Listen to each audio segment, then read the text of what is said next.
President Bush is spending this holiday weekend up at his vacation home in Kennebunkport, Maine. He has been out golfing today, but that's about it. He is not keeping his normal hectic schedule. Doctors still will not let him jog. In fact, there are 2 docs up there watching over him right now instead of the normal 1 doctor. The president is also apparently resting up for a very big day here in Connecticut on Monday. Action News was first to report this week that the president will be at Yale's commencement. And although we have learned it through sources and it is still not officially being confirmed, Action News reporter Linda Schmidt says there are plenty of clear signs on the Yale campus tonight of an impending presidential visit.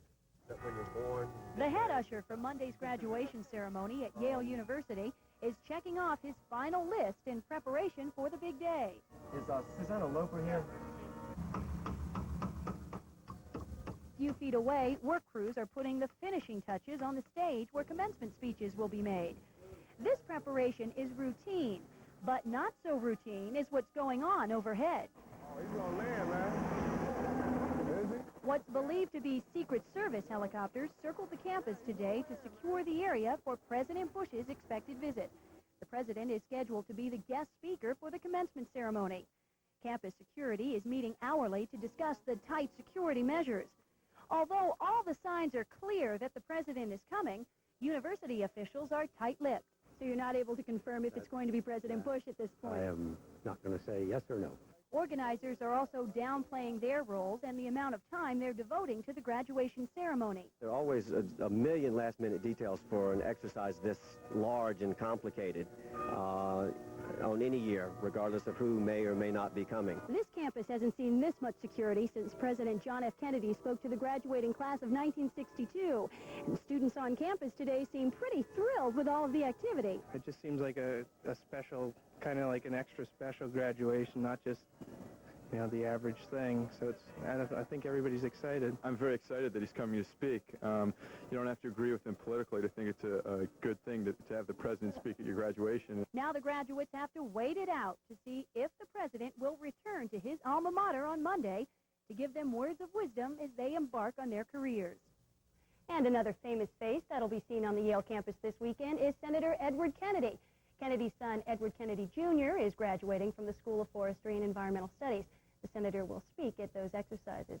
And Merle and John, something that's ironic, when former President Kennedy spoke to the class of 1962, President Bush's late father was there that day to receive an honorary degree. Oh, my goodness. Pretty interesting, huh? It is very interesting. Twist. Yeah, it is. It's a family affair there. Well, it's going to be an interesting day there, no matter how you slice it. That's true. It Thank will. you, Linda.